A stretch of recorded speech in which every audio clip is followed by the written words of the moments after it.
What up, y'all? Welcome to the Anti-Nazi Gaming League. I'm Logan Marie Glitterbomb. I'm Eric Fleischman. I'm Alex McHugh. I'm spooky. What is up, y'all? Not much. Just trying to survive as the next variant of COVID begins to rise up. Hey, it's better than gamers rising up, right? No. No. I mean, I do. If we're talking in the context of the fucking gaming employees who have taken back the term "gamers rise up," then hell yeah. Yes. Yeah. No. Absolutely. Gotta love that wave of unionization across the country. Yeah.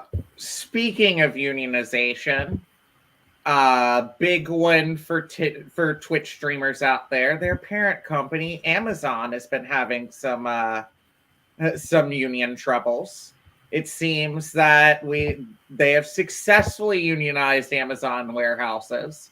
So now we have to move on and start unionizing Twitch and everything else.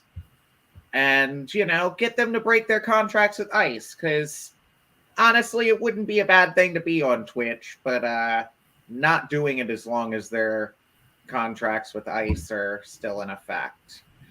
Mm-hmm. At least that's where I'm at.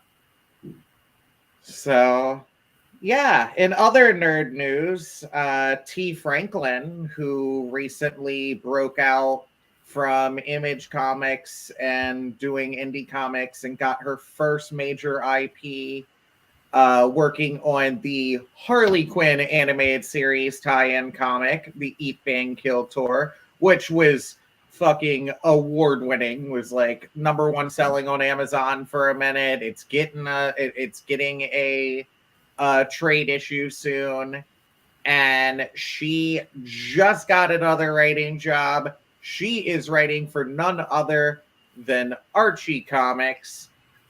She's writing a story that's coming out this summer and introduces a brand new disabled queer black character who just it's absolutely amazing. Honestly, let me see if I can't actually find a picture.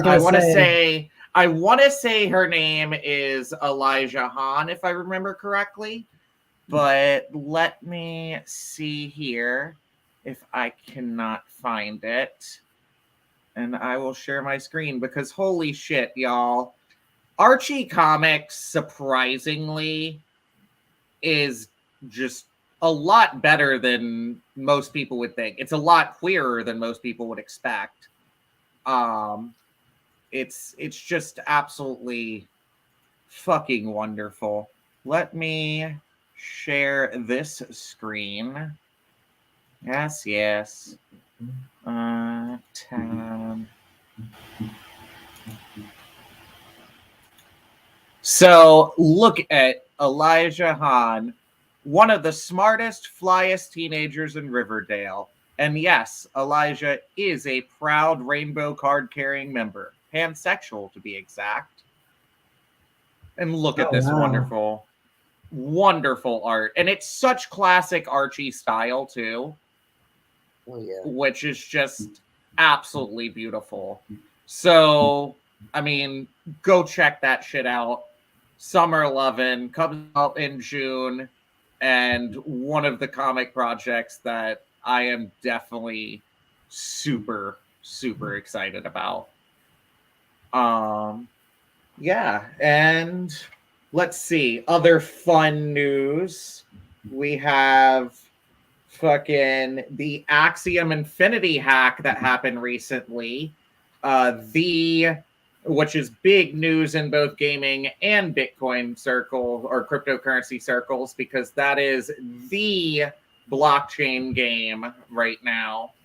And they just got hacked for $600 million. And of course, goes to show you how not anonymous most cryptocurrency is. They've been tracking that they know exactly where that money's sitting right now, They just don't know who's controlling the wallet.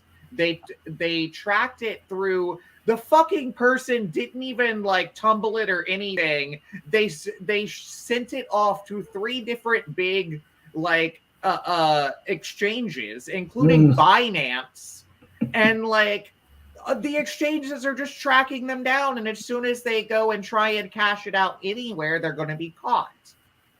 So it's one of those things that both shows, I mean, it shows the weak points within the infrastructure, but it also shows, oddly, how centralization can help protect people's money in some cases. But also I don't know. It's the early stages of blockchain gaming. It's fucking messy, and you can't really trust it to be safe at the moment. Let's be real. So, and yeah, who would have guessed? The big exchanges, of course, as expected, and they have to. They're working with the cops to fucking help track down these people, this hacker or whatever, and they'll eventually find them, most likely, and let's hope they go light on them. But other news. Let's see. Fantastic Beasts is just done after this fucking movie.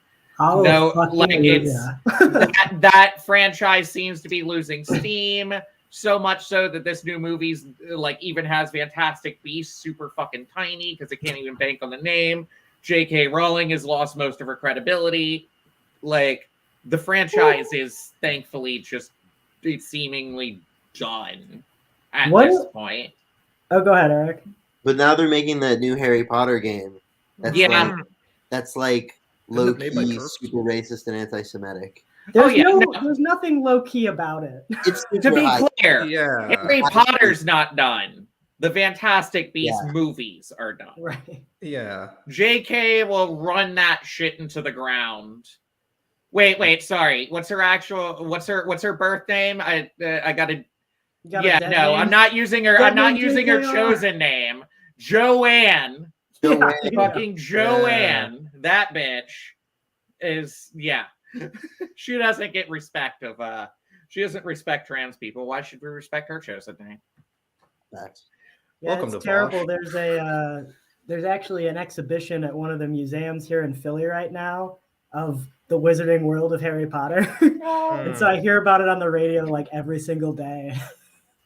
It was funny going into Repurpose Project where I volunteer, and it's just a cool little environmentalist project, and it's mostly a bunch of queer people who work there, but they totally had a VHS tape of Harry Potter like playing on the TV the other day. And it was one of them that put it on, but it's just like, and it's sad because it is a franchise that a lot of people still have love for. I mean, I read that shit. I started reading that shit in 3rd grade. Admittedly, I got out of it around the time of the 6th or 7th book and just kind of never got back into it, but it had its place in my history, and I know others it was even more important to them. So fuck Joanne for fucking that legacy up. But really shows you death of the author can be a very useful tool sometimes for coping. I was more of a Percy Jackson guy. Yeah. People just like, I've heard nothing but good things about the Percy Jackson things. My only exposure to it though is like there was this one trailer for one of the movies that kept coming on, and this was back when I actually like watched television, and it would not stop. It was Percy Jackson, the Lightning Thief, and like that's burned into my brain forever now. I'm never. The movies are terrible. The movies are horrible. They're making a new series on Disney Plus apparently that's got like. Oh, thank you, Disney. Yeah, got the plus one from Redbird, and so hopefully that's cool. Even though Disney is like, just like a monstrous life and eating intellectual property and funding anti-gay bills, and it's just yeah. Well, funny you mentioned Disney and anti-gay bills because it's actually a lot of their employees.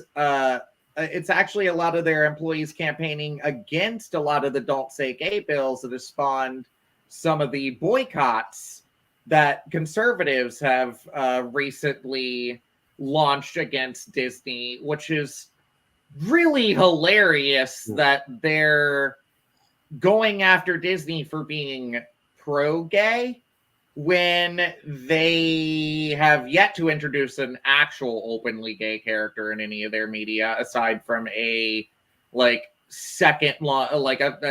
few, a kiss in the background of Star Wars. That was edited out of a lot of foreign versions anyways. And that's really it. That's all they've done. But also I found out in researching all that, apparently the Disney Air is non-binary and just came out. Oh, wow. And that's also causing fuss. So now there's a bunch of people calling Disney groomers and all the really shitty rhetoric that you're hearing against trans and queer people right now. And yeah, it's really shitty. Also, when taken into account the fact that Disney just released a movie with an accused groomer. Yeah, I was gonna say, I mean, not just that, but also you go back and watch some of those old Disney movies, there are some really fucking creepy undertones and just general worldviews that, I have a huge problem with. And I think it's, also funny talking about things that have been censored in other countries. That happened to the fucking Fantastic Beasts movie too, because there was some gay stuff in it that got censored in China. And so, it's really weird to see people who, are close enough to the point that they're like, wow, they shouldn't have censored that. That's really messed up. But can't get that extra, maybe I should also not hate trans people. Yeah. Yeah. Well, leave it to conservatives to just kind of misunderstand how boycott and direct action and all these things work. It's just it's weird because you'd think that they would be good at that kind of stuff, being culturally conservative, but they're actually terrible at it. Yeah. No, it's I don't know. It's just silly. This boycott, there's a million things to boycott Disney over, and then they're boycotting them for just the most pointless shit, really. At the end of the day, it's really sickening, the things that they tend to actually get pissed off about versus the things that they ignore. Have you heard who's trying to fill the niche for all these conservatives and their kids who are no longer watching Disney movies? Is it going to be Daily Wire or something? So close. It's PragerU. PragerU has a streaming service for children's shows. You can go watch it on YouTube right now. Is it called Prager Jr.? It's basically, I think it's called Prager Kids or something. Yeah, it's Big Joel released a thing on it. Shout out to Big Joel. Oh no! I watched the episode today on abolitionism, where Frederick Douglass takes these two kids on an adventure on why America is so great and it's no longer racist, and that people who call themselves abolitionists now are not in the tradition of abolitionism. It's crazy. Actually, it's crazy. So Frederick Douglass, is this in the time when he was? So does he come back from the dead? No, the kids time travel back to Frederick Douglass's time. Okay. Because they're watching TV. They're watching TV, and they're like, "Today I learned in school that being white is bad," and they're like, "Go back in time," and then they're like, "Oh, Frederick Douglass doesn't think that you're bad for being white, and you're actually good because you're from America, where we abolished slavery." What the Speaking fuck? of conservative time travel, have any of y'all ever seen that novel series that Rush Limbaugh wrote, where he was a time traveling, it was Rush Revere or some shit? What? I sort of remember that, but I also found out recently that there's Magaverse erotic fiction that exists. Yes! It's horrifying. So anyways, to jump back to Disney and groomers, fucking Jared Leto in Morbius. So for one, let's start with the less shitty stuff and then build up. That sounds appropriate. Yeah. So Morbius just came out, and a lot of people are boycotting it for very good reasons. I'm probably going to end up pirating it myself. Jared Leto, all the stories of Jared Leto and his infamous method acting tactics. All the stories of how he treated his co-stars when he was playing Joker and all that bullshit. He's a man who just wants an excuse to treat other people shittily. Yeah. So Morbius is disabled and has chronic pain. He refused to get out of character to the point that he was crutching himself to the bathroom and taking for fucking ever and playing it the hell up, wasting everybody on set's time to the point where they finally broke down and compromised that they would just wheel him around between scenes in a fucking wheelchair because he couldn't get out of his own ass and just walk like a fucking able-bodied human being. Instead, he had to be an ableist piece of shit and just sit there and force that on everyone else. Never a good idea to pretend to be someone you're not. And yeah, I mean, it reminds me, I'm going to say this is the only thing about Passover I'll say tonight, but Christians who host Passover Seder's. Same vibe. Happy Passover, by the way. Thank you. I know I shouldn't, it's not Happy Good Friday. I don't know what the happy upcoming Easter may be. Yeah. Yeah, thankfully we Catholics, we honor Passover as a tradition. We don't celebrate it in that same way. It's a totally different thing in our religion. I'm just looking forward to Lent to be over so I can start eating French fries again. I haven't eaten. I made one mistake and I ate one in a burrito, but otherwise I've done Lent perfectly. Yeah. Is that even a burrito if it has a French fry, though? Come on, that's just blasphemy. It was called the California burrito, and it was super yeah. good. And I took a bite out of it, and I looked at it, and it's French fries, and I was like, well, it's too late now. Go ahead and eat it. Yeah. This will be the first of many times throughout this, and really throughout my entire life, I apologize for California existing. Someone described it as a Twitter if it was a state, and I can't really. It's like, yeah. I mean, we don't choose where we're born. I guess so. Not yet, at least. So Jared Leto, that's just how he acted on this. Okay, that was the good stuff. Now we're getting into the off the rails.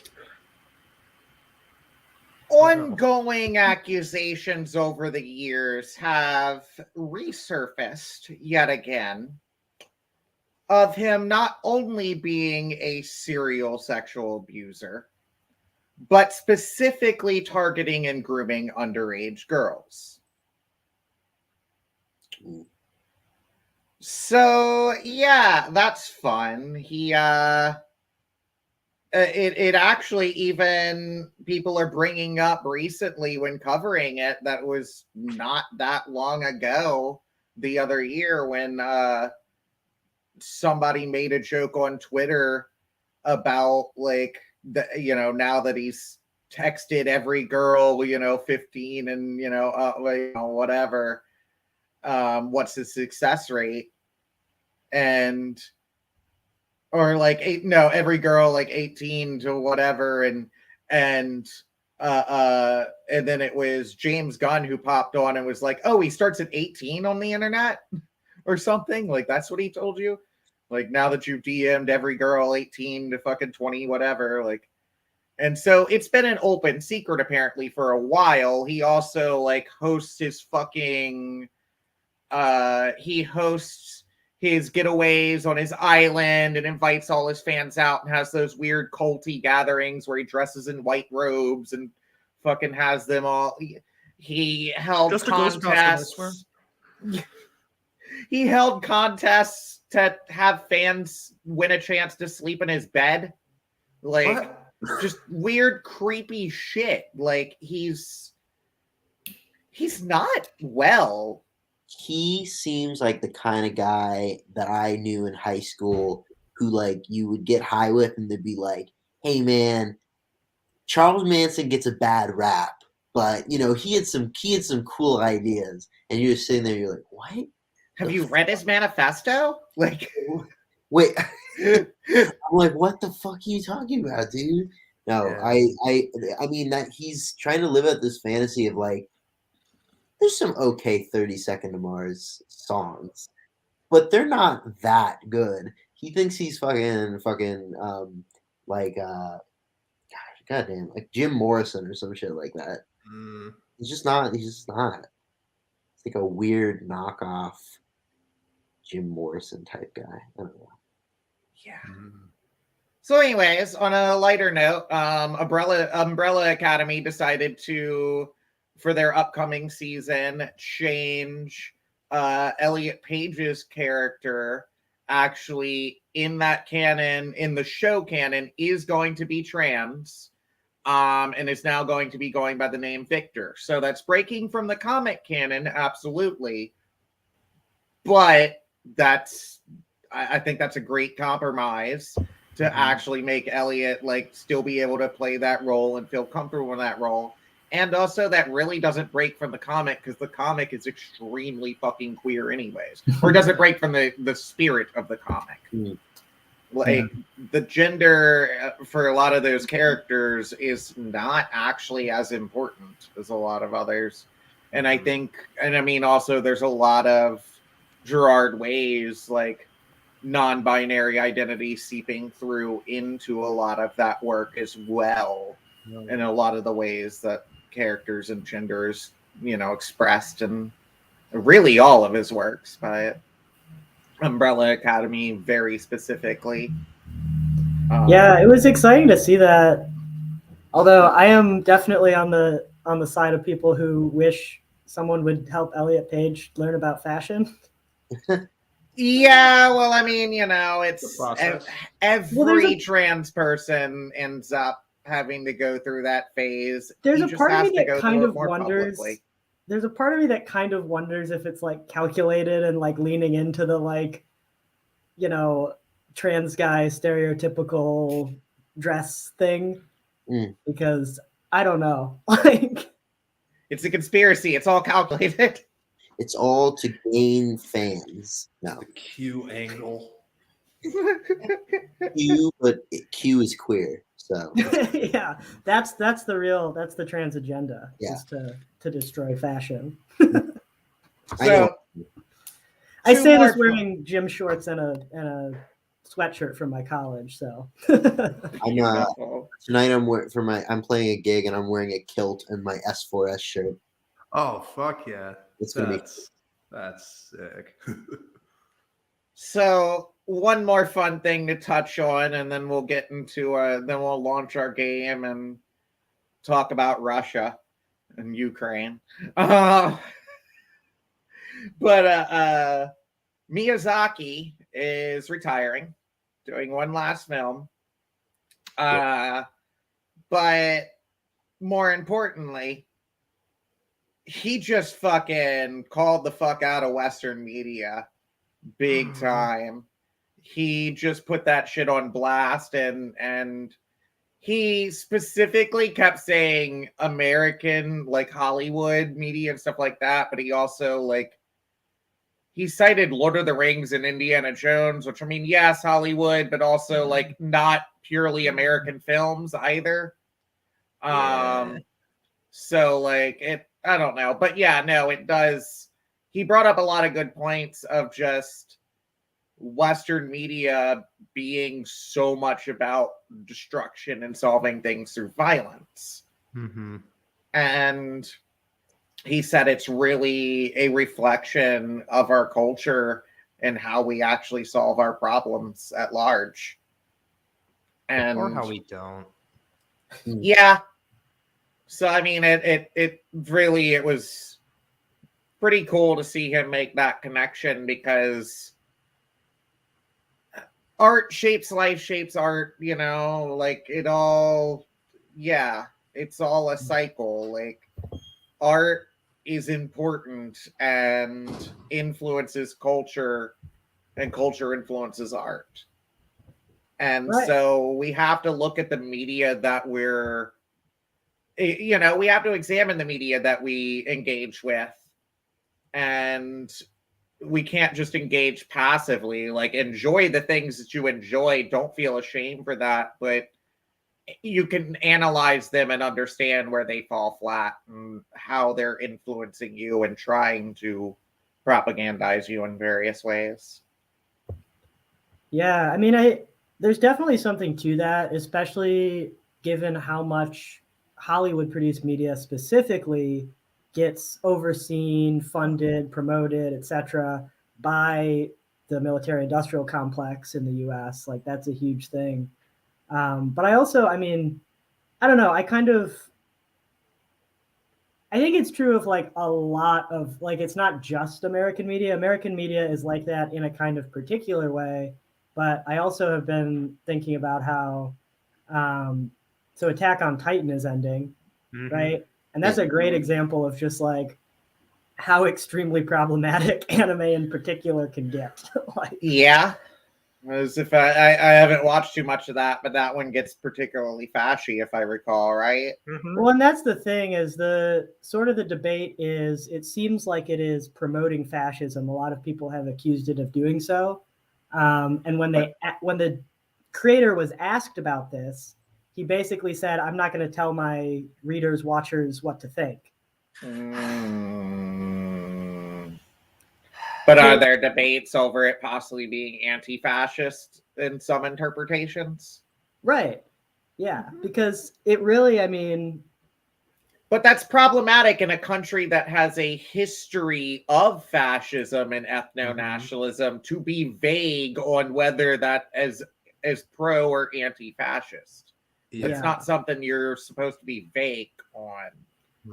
Yeah, I mean, my take is it either like is fascist or is irresponsible in its attempt to be fascist. No, and that's the thing, is it sounds like some plausible deniability, like shit, like, you know, dog whistly shit that fucking American fascists pull, where they're like, well, I mean, I'm not telling you what to think, or, you know, oh, well, I'm not saying that actually, but you know, I mean, if that's your conclusion, then whatever. Like, right. I don't like that. I don't like that. There's a reason, I guess, I haven't really followed that one. I have to pop out for a second because I'm getting kicked out of the library. So I have to find a new place to set up. Okay. All right. Well, I'm gonna pop on this fucking game. Awesome. And we can see what is up, and then maybe talk. Yeah. While you're getting that on, you know, as much as I think Miyazaki had something correct in that critique of Hollywood, I think what I liked the most with, you know, the Batman, our new Batman movie, is the excellent car chase scene with all kinds of explosions and just like completely unnecessary violence. Oh, yes, yes. And we will definitely be talking about Batman in detail today. That'll be fun. So, spoiler warnings. It looks like our special guest is here. Oh, hell yeah. Come on. Hello. Hello. How What's are up, you? man? I'm good. How are you? Oh, wonderful. Just pulling up this game here and seeing what happens. Yeah, so far we just went over, you know, a couple of big news items from gaming, comics, things like that. And now, as Logan pulls up DC Universe Online, I believe we are switching to the Batman as a topic. Is that right?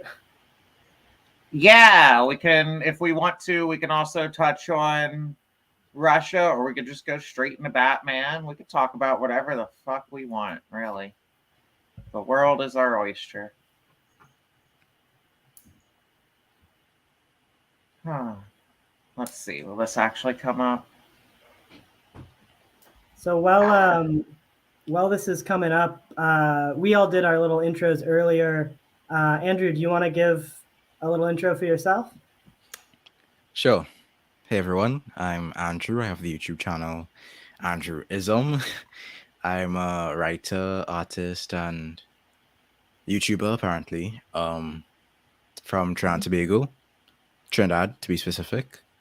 And yeah, I'm an anarchist who really appreciates the breadth and depth of the whole philosophy and all the other stuff that comes with it. We're super excited to have you on. I mean, I've listened to a bunch of your episodes with It Could Happen Here and Behind the Bastards and all of those folks.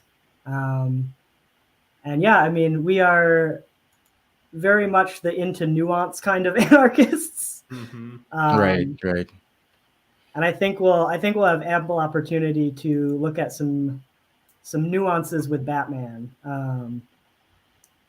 Which, yeah, were you able to see it before hopping on today?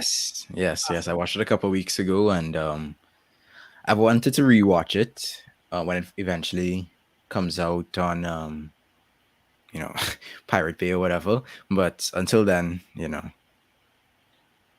So it's not wanting to it's doing the same thing that Wolfenstein was doing last time, where it's not wanting to let me have both windows open. Okay. It's one of those type of games, which I tried to test it earlier and I thought it would, but I mean, we could always play Brawlhalla, see how Lego Batman works, things like that. But in the meantime, yeah, I could also. So I have Lego Batman open, but it's playing through like a cutscene right now. So we could try to get that going. Yeah, I mean, that's whatever works. Go ahead and share that. Let's see. In the meantime, while all of that is happening and our gamers are being oppressed, for folks like folks who are for the uninitiated, what's sort of your TLDW for this Batman movie? What can we expect here?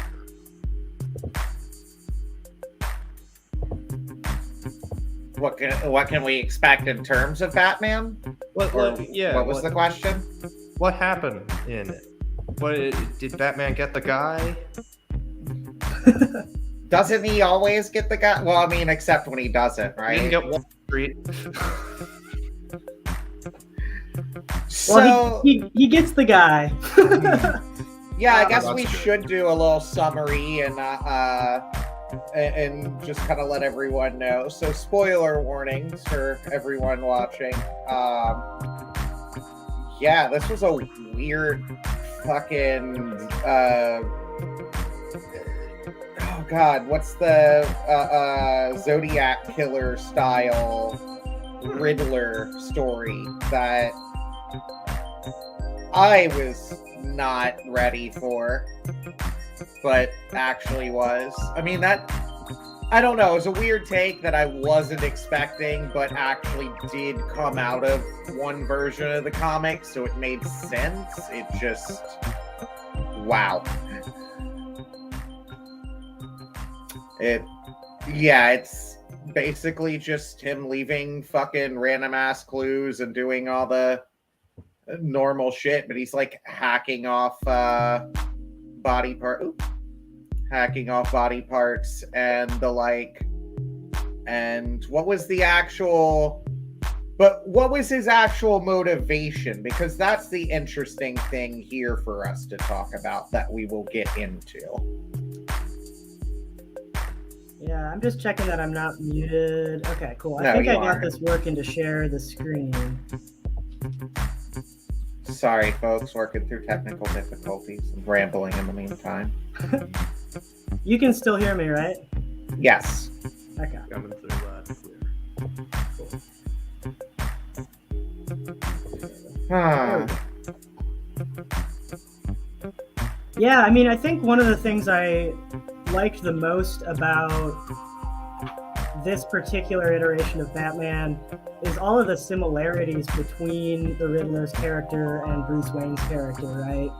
Where they're both orphans, they both have a, complicated relationship with their legacy and with Gotham City and with all of these things. I get the impression it was intended to show, two ways this could have turned out and show, something about Batman's character. But I have to say, I kind of had a moment. I had a moment like I had when I saw Black Panther, and for a long time, it's like, I'm not sure if Killmonger did anything wrong, and like with this one, definite spoiler here, the Riddler is doing all of these things that maybe not the best way to do them, maybe not the, most peaceful way to go about it, but going after the right people, trying to expose real corruption, really seeming to kind of, be the most sympathetic character in a lot of ways. And then at the end, they, have to have him do some sort of big mass shooting to be like, no, he's really the bad guy though. Yeah, but, that's the thing is, did he... Well, yeah, no, it was implied that he intended it to go exactly how it pretty much went up until Batman spoiled it. But, I mean, he wasn't directly there shooting people. So, his motivation, as I hinted at, was, and as Alex just hinted at, very politically motivated in this one. Bruce's dad... Surprisingly, they didn't really cover Wayne Industries in this one. They instead went into his dad's political career, or rather failed political career, and his promise at a renewal plan for the city. And it didn't pan out. Riddler saw that, Edward saw that as as broken promises, as, a pattern of broken promises from the people, but from our politicians and people in power, and decided to go on a murder spree to, fucking basically let them know they can't get away with that shit. And he had tried to inspire an uprising, and you see him online radicalizing others online, hosting his online show, which is not unlike a lot of radicals in online in various fringe movements, both right and left. But you definitely see, it definitely felt a lot more modeled after like crackpot right wing, like style, like it was very much an incel board kind of thing. Yeah, it felt like they were going for that white angry mass shooter vibe. Like you get the sense that Riddler is more likely to be on what do you call it? That right-wing conspiracy social media. You get the G. Gab. Gab, right. You get the sense he's more likely to be on Gab than to be on Mastodon, Yeah. And the way that he sort of motivates his following is not in any sort of uplifting or constructive or even coherent political ideology. It's more so that he's just lashing out in frustration. Understandable considering his background, but it's a frustration that, while understandable, does not ultimately lead to any sort of liberatory end. It's just, yeah, you're killing people, but what does that do for the system? That's kind of why anarchists discarded the whole propaganda of the deed method like a century ago, because yeah, you're shooting heads, but it's like it's a hydra. Ultimately, more heads are just gonna pop right back out. It's not doing anything to actually confront the system itself. Just figureheads within it. Yeah, it definitely comes off way more just blind, that blind kind of rage that you see a lot in right-wing circles, where like they're pissed off. They know they're pissed off. They don't have a coherent answer as to how to fix it. And they just kind of want to lash out violently as the answer. And, it's not, but you're right. Like, it's not just a right-wing tendency, because it also mirrors a lot of the issues with propaganda, the deed within anarchist circles and things like that. And he had no coherent ideology in that, except being upset that the government wasn't helping working class people, which, I mean, both people on the left and right claim to believe that in various ways. Yeah, I mean, I think what made me uncomfortable about it is that while it was somewhat more right-coded, in a lot of ways, I do feel like part of that representation creates a kind of conflation between what's happening on the right and what's happening on the left. And this is not to say there aren't people doing and promoting things like that on the left. There absolutely are. But it felt kind of both sidesy to me, of like radical, always bad, always looks like this. And then also, there were a couple scenes in particular where I got the sense that the scenes were supposed to remind us of the summer of George Floyd protests and, this idea that people across the city hating the cops was itself inherently dangerous and something to be fixed, And I think my biggest problem was sort of at the end, you get Commissioner Gordon coming back and saying, oh, it turns out actually there's a whole bunch of cops who weren't corrupt. Surprise, hooray. And it just felt a little bit cheap as a way of dealing with it, Yeah, I don't remember those protests. I remember there being sympathy for Riddler and his actions among the populace, but I don't remember the protests in particular. I will say is though, yeah, it was really funny that they kind of had to do the whole, but there are some good cops kind of thing to balance out the fact that, the entire institution was not only corrupt, but also facilitating the whole crime system in York film. Yeah. Well, that was something that I thought was kind of good, right? Is having this whole look into, well, what's actually going on? Are these really, the people we think of as the good guys? Are they really the good guys? No, they're not. And that's been a repeated trope in Batman for a long time, Yeah.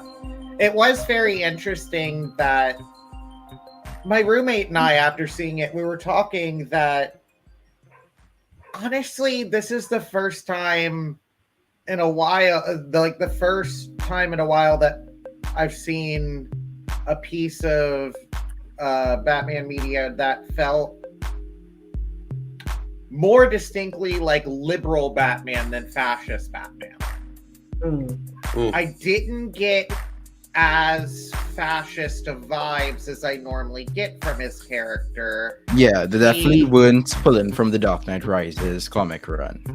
Yeah, it was, I mean, it was more so that, I mean, the fact that Batman is known to be a figure of vengeance, and, in this film, it ends with him realizing vengeance is not enough, it is never the solution, but rather, he needs to be pursuing hope, or being a figure of hope. That's a divergence from a lot of Batman media, and it's definitely more in line with liberal and left liberal kind of rhetoric. And he's also, like I said, Wayne Industries isn't really talked about or touched on in this film. So it's very much, you don't see him as the businessman who can, who is profiting off of, you don't have that direct, like he's a businessman profiting off of weapons manufacturing and things like that, like you do in other media. I mean, it might be there in the background, but it's not discussed in this at all. Whereas, like in the Nolan trilogy, they tried to make that very explicit and go. I mean, in the Nolan trilogy, he has a whole apparatus of surveillance. Yeah, Nolan said he is George W. Bush in that, like in many ways, and it's very different because in this, for one, he comes off much more just, emo rich orphan, right? than like anything. He doesn't come off as even trying to be the playboy socialite that we know that Bruce Wayne sometimes tries to be. Like, he doesn't have that corporate side to him in this. He seems like just the rich kid who's never thought about the fact that he can just go out and spend his money to help people. Sounds like a TikTok. He seems like a dude who just isolated after his parents died, but has money and is just like, okay, I'm gonna fight people now. I feel like for me, Batman, there's always like two versions of Batman you can go with, and that's like Iron Man Batman or Punisher Batman. Like, there's Batman who's like super high tech and he's like, above the law and can like even go toe to toe with like superpowered beings. So like anywhere from like the Nolanverse to like Batfleck is like that. And then you have the kind of Batman that you see, and I haven't really seen in films very much because it's mostly been focused on that sort of tech-based Batman. But you have this sort of Batman that's like, the institutions are wrong. And although it can't go to that like full critique that like the cops are just like bad fundamentally, it is still for me like, that's what makes it less fascisty, is the fact that, which is ironic because he's more like Punisher in the fact that he's like not lording over people. He's not like surveilling people. He's not like doing, he doesn't have like a giant tank he drives through the streets. He just has a muscle car. He also didn't destroy the entire city and have a huge body count in this film. Instead, he's sitting here actually trying to stop Riddler from destroying the entire city and fucking waiting, like actually going through the wreckage and pulling people out. Like, that's a lot different than what we see as the standard in superhero movies in general right now. Yeah. Zack Snyder loves to blow up cities. Oh yeah. Yeah, I mean, I really liked. I will say that I disagree with. Sorry. Oh, go ahead. I will say I think I disagree a bit with Eric's take that there only like two routes could go with Batman, either Punisher or Iron Man, because I think there's a third underexplored option, that being the McNovite-esque Batman that we see in Superman Red Son. That whole idea of Batman as a grassroots, I guess, insurrectionist kind of figure, particularly targeting the people in authority and the people within the state and within capital. Because I mean, we do have this liberal Batman, and he does acknowledge that there's a lot of corruption in Gotham, but his entire focus, at least in the beginning of the film, has been striking fear in the hearts of like some random gang members. It's like he's aware that people like Falcone and such exist, but in his time as the Batman, he hasn't really done anything to target them. Yeah, I actually totally agree with you. I totally agree with you that there is that third option of Batman being like, and we almost kind of see that at the end a little bit with like him like being on the streets and like pulling people out of the wreckage and stuff like that. And like, I would love to see like a Batman. I don't think they'll ever go that far with this franchise. Yeah, no, I don't think I would love to see a Batman that is like the Makhno Batman, who is to be people. Yeah, to be honest though, in a weird way, I want Batman to stay fascist. And hear me out. It's because it's because my favorite Batman comics are the ones where he's going up against anarchy. And I think that anarchy as a comic character really only works if you have fascist Batman. And the whole point of that character was to show how inherently fascist Batman already was by having a young anarchist kid decide that he wants to replicate Batman, but do it with an anarchist moral code. And as soon as he starts doing that, Batman sees him as his enemy. Right. And there's Did, kind of did you all ever see those the figurines that came out with the? I guess this is the Superman Red Sun stuff. Communist Superman, anarchist Batman. What? Yeah, I had a friend who's a collector of Batman things, and one of the best things they had was these figurines where, you know, Superman straight up has a hammer and sickle instead of the axe, and then the Batman is, you know, all in black, and it's heavily implied that he represents anarchism. Yeah, in the comic book, it's Superman's like, I offered them to live in heaven, but they fought for the right to live in hell. And that's Batman. Batman is like that character who's also like kind of like low key, actually kind of high key a terrorist because he like blows up buildings and stuff. And so in a lot of ways, I think that's where the limitations are when it comes. Yeah, to, exactly. I don't think Robert Pattinson's gonna be like, I will blow up this building if you don't contribute well. Oh, I didn't mean in that sense. I just mean like I think there's limitations to how much you can like reflect anarchist principles in a character like Batman. Because yes, you know, in the comics and not so much in the films, he has a Bat family, you know, a network of support, a sort of group that rallies around him and is kind of centered around him. I don't think that is the best portrayal of, you know, anarchist ideas, because it's really not centered on the individual. There was a run in the comics, I think a couple of years ago. I didn't read it, but I heard about it and I saw the advertising. And it was this whole We Are Robin kind of movement that was sweeping Gotham. I'm not sure about the ideology of that movement or whatever the case may be. I think it was just that Batman had died or something and they were kind of filling in. But I think that's more akin to what an anarchist sort of movement in this kind of superhero landscape would be like. It would be a group of people taking on, you know, this mantle, kind of like Black Bloc, except, you know, with a superhero moniker and, you know, acting collectively to, you know. Yeah. Well, I mean, Barbara Gordon is more or less implied to be Antifa in some of the comics, like joining Gotham's equivalent of, more or less. Right. I think if you did that, you would just end up with V for Vendetta. Like, Yeah. Like I think you just wrote V for Vendetta. Well, that's what we had in Anarchy, because Anarchy very much was a ripoff of V and his style and a lot of his aesthetics. And it's, I mean, he had the wide brim hat and the mask and the cloak and everything, just a different color scheme.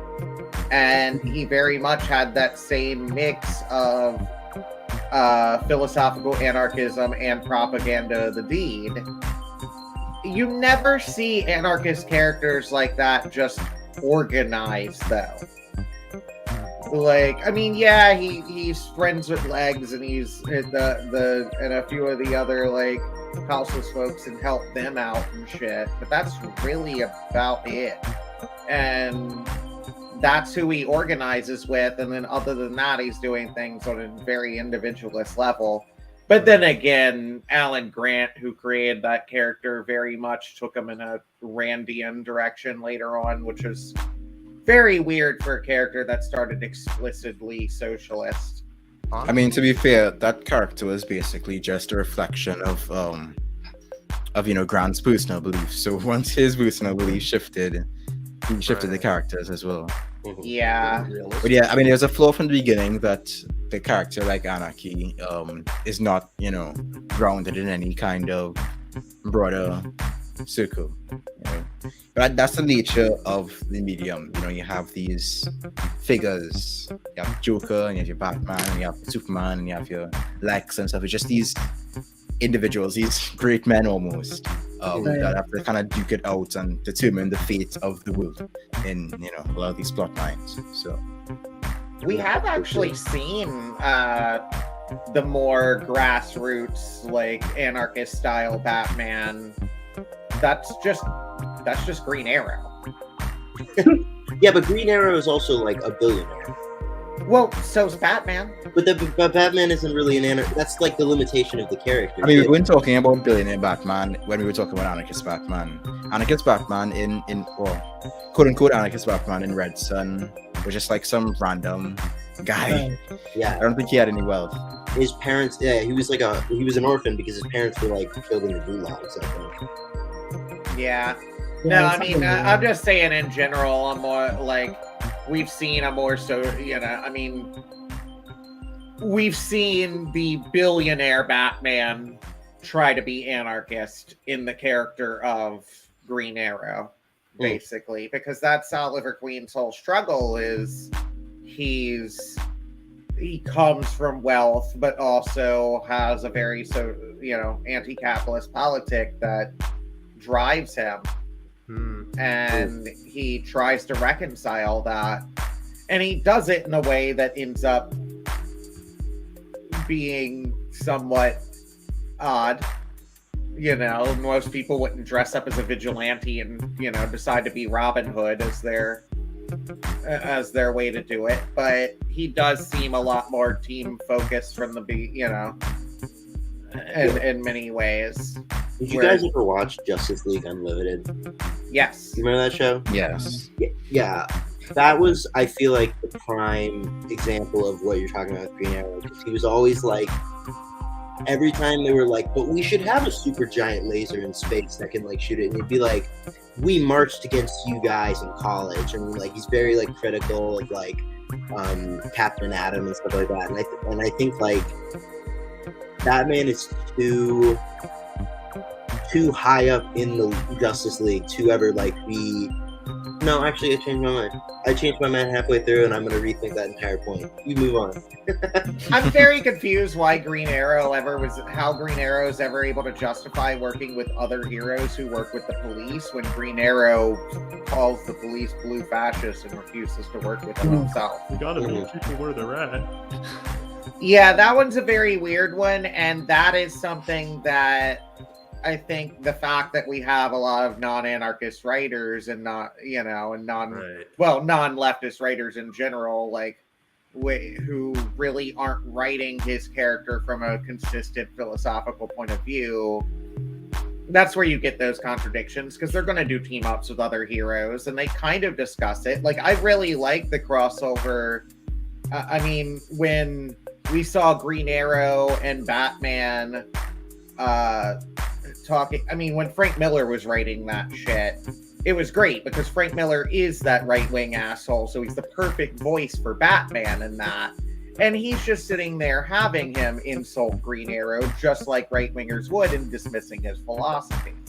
That felt more realistic than half the other writers who don't even really take his philosophy into account to even really, I don't know. It feels like his philosophy is not consistent and falls to the wayside a lot in his comics. Yeah. Well, on the subject of Batman and, you know, this problem of kind of all superheroes trying to tackle these problems as an individual without organizing, that was one of the other really nice things about this movie, was that we got Catwoman, you know, we got Selena in it, and we got him like starting to trust and work with someone who wasn't entirely on the same page or at all willing to listen to him and be his Robin, you know. And so that was kind of good to see. I've always been a fan of the Catwoman arcs, you know. It's very weird that they still keep trying to, or they still won't portray her as a sex worker, like having a background as a sex worker in any of the live action media. But in this one, we got pretty explicit hints that her mom was a sex worker, and or at least worked in the Iceberg Lounge, which I mean is also sometimes, I don't know, like it was implied that she kind of, I don't know, I got that vibe at least, that she worked as a sex worker in addition to being a waitress. Yeah. Or wasn't it just she worked as she worked as a stripper. They said that. That's right. She was a dancer. I think you're right. Yeah. Yeah, they flat out said she was yeah, that's right. I was trying to put it together. I love faulty memories. Have we talked about the Riddler as like faux anarchist? Because he really is just like BTK serial killer meets Unabomber anarchist bomber. Like he is that sort of classic stereotype of I mean, he's a little bit like incel coded, but he's also like, the rich and powerful don't care about us, and we should commit violence against them. Like, very much, if we're talking about like anarchist politics in the Batman, he is what people are going to say, well, he's an anarchist. Yeah, I mean, we kind of touched on this earlier, but yes, he's populist in the sense of pushing back against the wealthy minority, but ultimately, not only is politics incoherent, but they're also not directed towards the system itself. They're more directed towards specific people that he believes, have wronged him or wronged people like him. And I think it's actually kind of dangerous to just say, oh well, he opposes rich people, therefore, he's he has anarchist, so he's anarchist adjacent or whatever. Because I think there's a lot more crucial elements of anarchism than just anti-capitalism and anti-statism. I think one of the most important driving forces of anarchism is this desire to really unfold humanity's potential for mutual aid and free association, and those are not things that are represented in his character at all. No, I completely agree. I'm saying that Riddler is what like a liberal's interpretation of what an anarchist would be, like a very unable to actually understand the structural critique that anarchists give, and is more just like the mad bomber, the cartoon of like the Eastern European guy with the bomb. Like, I don't think he's actually representing anything close to anarchist politics. No, at best he's a Ted K wannabe, and he misrepresents anarchism so heavily in the public eye that it skews the image of our politics to the public that badly. But I don't think he's even associated with Ted K. I mean, Ted K wasn't even an anarchist, despite some people's constant memeing of him or whatever. I think he's pretty heavily coded as someone who is more akin to the what do you call that guy? The sort of supreme gentleman type, who feels so personally wrong that he wants to, go up against those people and go on his own sort of personal crusade against those figures. Yeah, but I think that's how leftists are often perceived in media, as being like people like the classic, like, you're a leftist who lives in your parents' basement, and you like are mad at society because you did not succeed in capitalism. Like, that's sort of that, like, it's if like if Tucker Carlson wrote an anarchist character. I was actually thinking it's more like the way that Sargon of Akkad engages with stuff. Like, it's like, oh, you're a feminist because I can't do Sargon's voice. There is a theory I've heard from specifically my dad, who thinks that he's a fake British guy, and I just want to put that out because I think that is incredibly funny. But it's like there's this personal level of just like, oh, the only reason you could oppose this is because you're not served by this thing. If you were more successful, then you feel indebted to it, or something like that.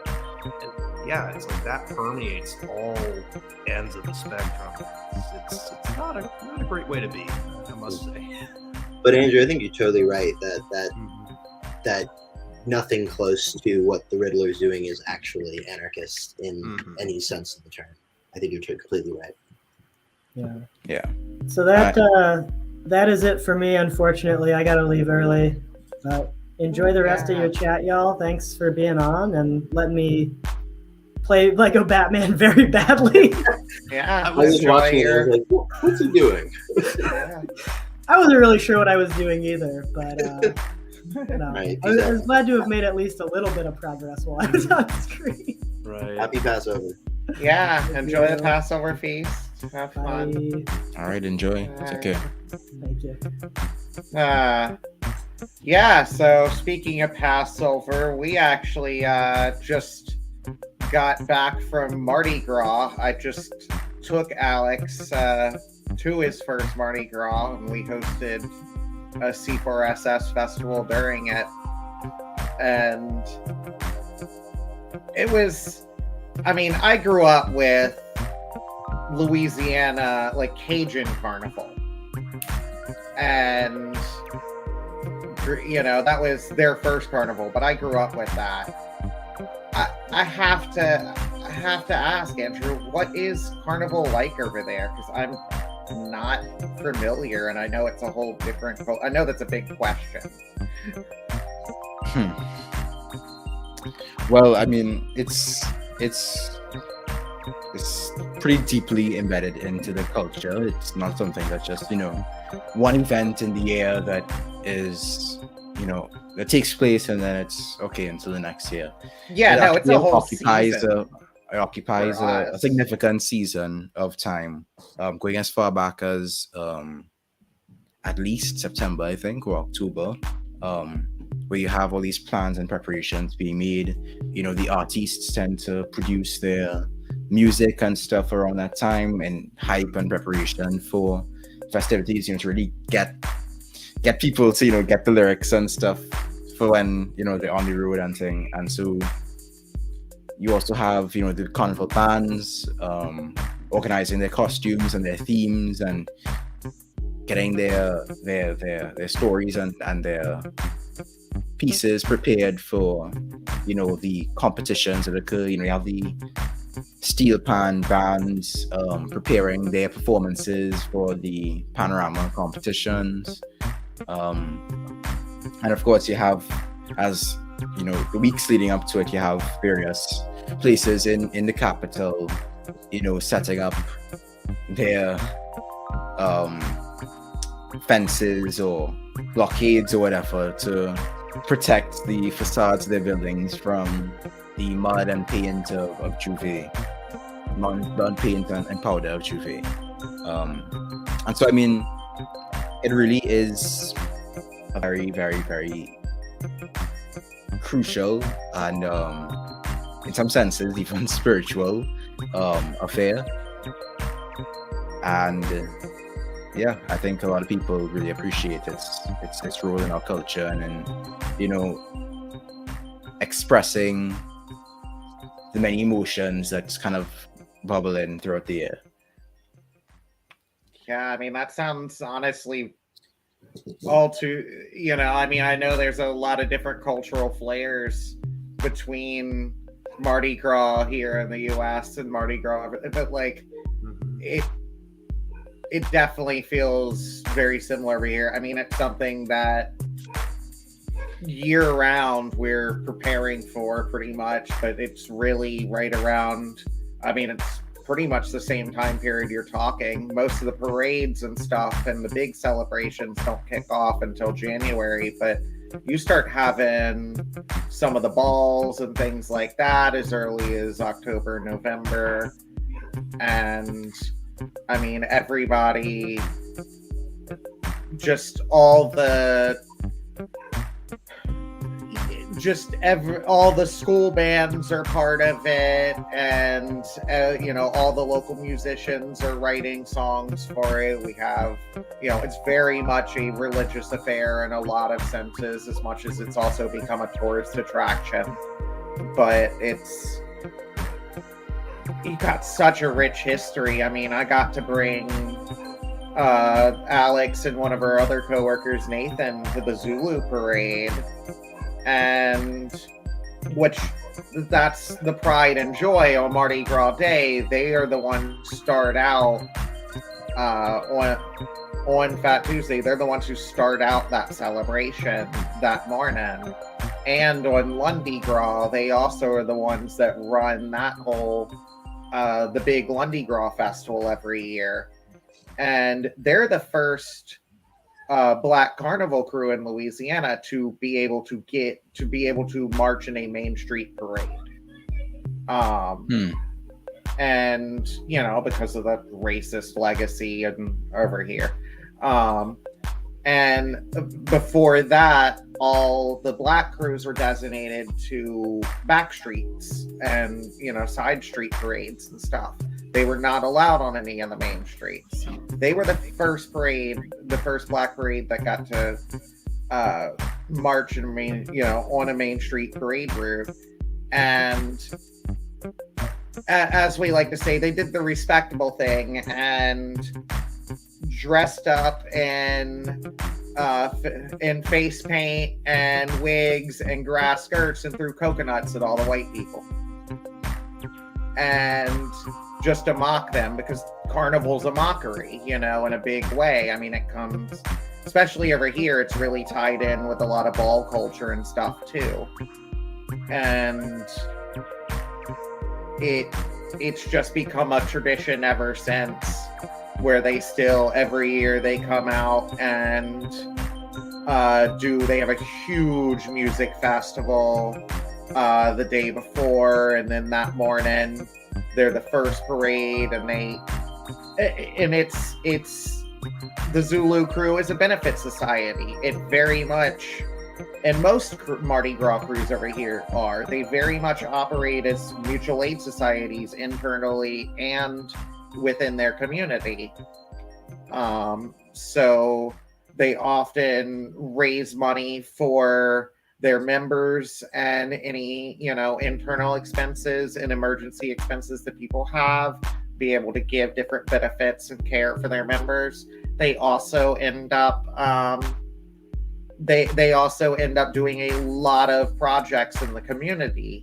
You have anywhere from very apolitical kind of community volunteering stuff to some very explicitly political stuff. I mean, we just had a split in the crew of Knicks the other year over the fact that there's just a lot of racism in that crew that was unchecked. And so a bunch of their crew split off in the middle of the Black Lives Matter movement, because that really just drove the crew apart. And now Mixed Women, which spun all that, is huge into doing social justice stuff over there. I mean, some of the first queer activism in that area formed out of Mardi Gras crews, because that was some of the few times that people can meet and gather and be in drag or cross-dress or, just express their gender in general. And so things like that were a lot more accepted during Mardi Gras, and you can kind of just go under the radar a lot more. And so you just have these interesting history of various liberatory movements utilizing what started as a very religious tradition in order to, push forward movements and win civil rights in various ways. And that's really the political nature of it. Alex gave me his first impressions of the Mardi Gras celebration. He described it as very anarchistic, as It's an inversion of like hierarchies that you're supposed to make fun of people. You're supposed to be very spontaneous. It's there's too many people doing things for the cops to actually control anything. Oh yeah, no, they shut down the police station for the day, and all the cops are out there directing traffic, and that's all they can do. Well, and that's the why the most they tell you is, hey, you can't drink that glass here. You have to pour it in a cup. Yeah. And then, you know, I literally saw someone pass a blunt to a cop on a horse, and and the cop just waved them away. Like, the cops are way too overwhelmed that unless you are actually causing violence, you are not getting fucked with on Mardi Gras for the most part. And do you feel like that's the case with, is that like a cross-cultural phenomenon with Mardi Gras, with your experience of the celebration? I mean, police involvement has a storied history when it comes to carnival celebrations in Trinidad. There have been multiple efforts by the police in the 19th century to try to shut down the festivities before eventually things got a bit more formalized in the 19th century. They were really trying to shut it down, but in the 20th century things got a bit more formalized, and of course there were ruptures and stuff, and police pushed back against that. But I mean, as of now, the police, they're mostly involved in regulating like glass bottles and moving traffic and that kind of thing.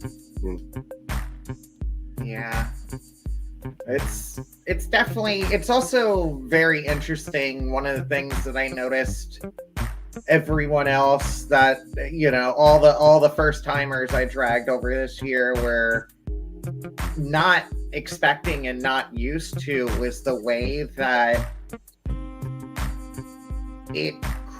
it's such a an important cultural event that it crosses political boundaries in a way that people aren't used to in an America that's so politically fractured to such a high degree. You're literally seeing people like wearing Black Lives Matter shirts and hanging out at at the Zulu parade and stuff, and supporting, because that's the very important, Black parade in that area. But also, you still got all the push carts at the beginning of the parade selling Trump flags and stuff, and you've got people, and everybody's. But the push carts are selling Trump flags and pride flags and weed flags, and it's Any like flag, and the fucking all the Trump supporters are sitting there wearing, you have tons of rebel flags on people's pickup trucks and stuff like that out there. But then you have, people who are, with very, more blatantly, left of center and leftist stuff. And they're, wearing, they're all hanging out, and nobody really gives a shit in a weird way. And that's one of the few times you will see that in that area, because that area is so, that area is so divided. Right. And I think that, to me, I think of myself still as a bit of like an outsider to this, because I haven't had the, chance to go out there yet. I hope to pretty soon, assuming that, numbers and, in fact, inoculation goes well.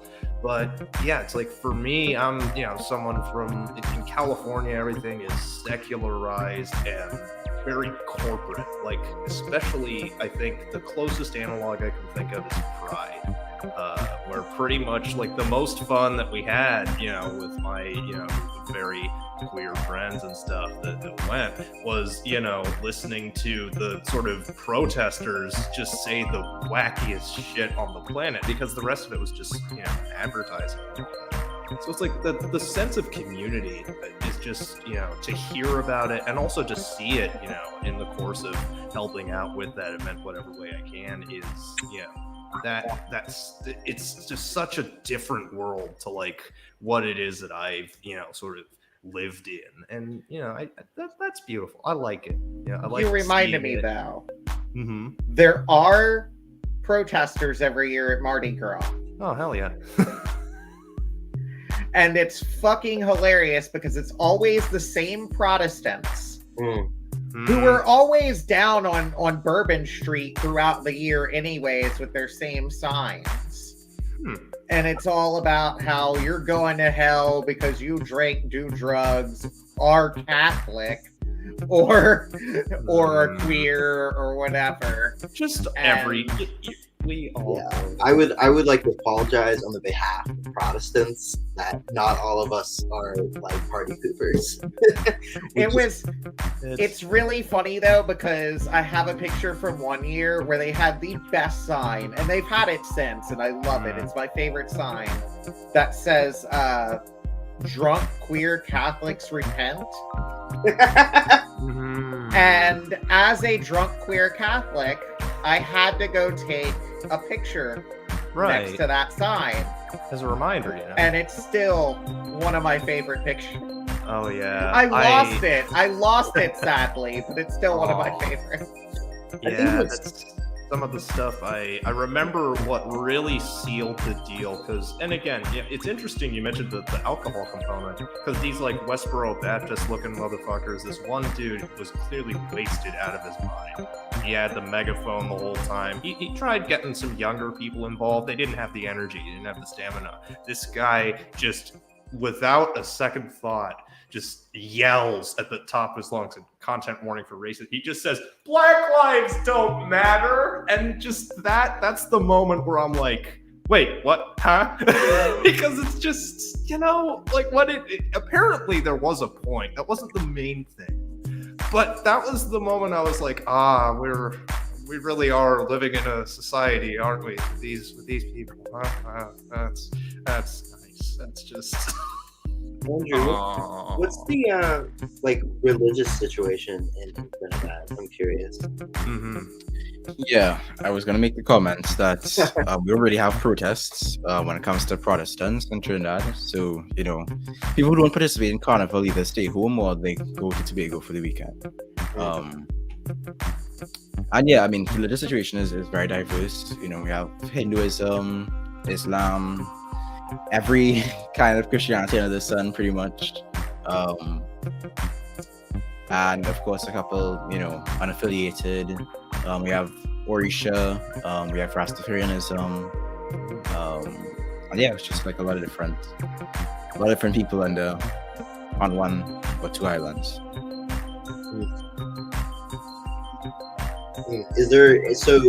There isn't like a large, is there like a puritanical kind of culture that comes to sort of like pushing against the celebration and sort of pushing it down? I mean, that has existed for as long as Carnival has been claimed by, you know, Africans. So I mean, that is, you know, that's always been a thing. It's particularly the religious element that tends to push against it or to be against it. But I mean, around the rest of the year, I mean, puritanicalism is kind of like the norm. It's just, you know, you have these opportunities to kind of let loose. I think it's really interesting talking about these sort of like binaries between like intense like cultural tribalism and then the sort of like very corporate, very sterile thing that Spook was talking about, that there's just this false binary that either you're for like this very like socially, culturally conservative communitarianism, or this sort of universalized like corporate capitalism. But then there's these moments where we have at like carnivals where that binary is broken, where it's like it's got a religious element, but it's not people predominant. It's got pushing the boundaries of gender, it's pushing the boundaries of sex, it's multicultural, it's class conscious. Like those are the moments that I think are really exciting about that they break from that binary. Absolutely. That's the thing with sort of. Oh, sorry, go for it. No, continue. I was just agreeing.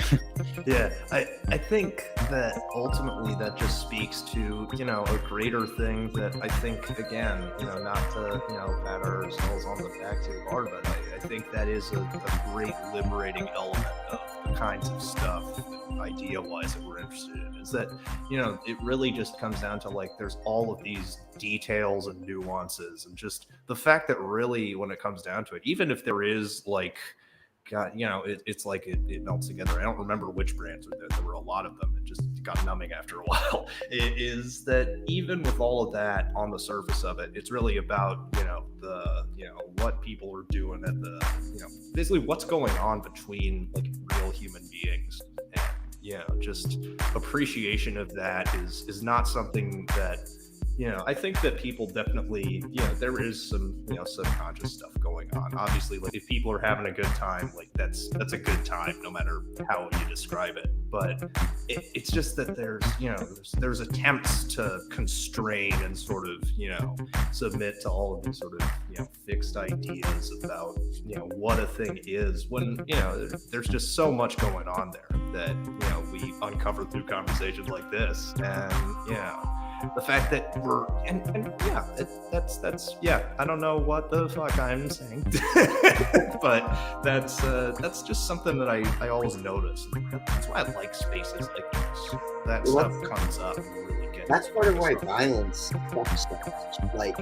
like hierarchical state hegemonic violence, because it reduces access to violence, reduces the ability to have this kind of conversation. If you can call the police on anybody, you're no longer having a conversation. You're bringing in hot memory. That's a lot what like David Graeber talks about, the destruction of like local community economy was quick just to violence. And I think the fact that the cops are overwhelmed at Mardi Gras gives this sort of moment where it's like, well, there's nobody who has to mediate between us with a gun. It's just us. It's just us. It's a reminder that, you know, they can be, and again, you know, not legal advice, that they can be in certain circumstances overpowered, that there is limits on this stuff. They are, you know, they're pretty large in scale, but it's like, it's there. And, you know, that's a good thing to be reminded of, even if for a moment, because it's like, oh, we could do better. You know, actually, wait, I have a, yeah, it's like, you know, you could just do that, and then it's just a fun time, you know. People should have fun. Hot take. Let's see, Andrew, let's see, you said you had to be pretty soon. Yeah, but it was nice speaking with everybody. It was great to have you, really. Yeah. Great to have this conversation, you know. I know I have some comics to check out. Particularly, I didn't know that Green Arrow was, you know, as interesting of a figure as he was. So we cool to check that out. And looking forward to Carnival and seeing where the carnivals there are in the world. Yeah, absolutely. We'd love to. We host a carnival festival every year called Coup de Gras. That's part anarchist book fair, part art festival. And so feel free, like, come visit us one year if you can, you know, once this pandemic's not as much of a concern. Yeah, I bet. And thank you, everyone. Yeah, absolutely. Thank you for coming on. Great night. Oh yeah. I like them. They're cool. Absolutely. Yeah, we'll definitely have to have them on Talk Solarpunk at some point, because Solarpunk's just fucking awesome.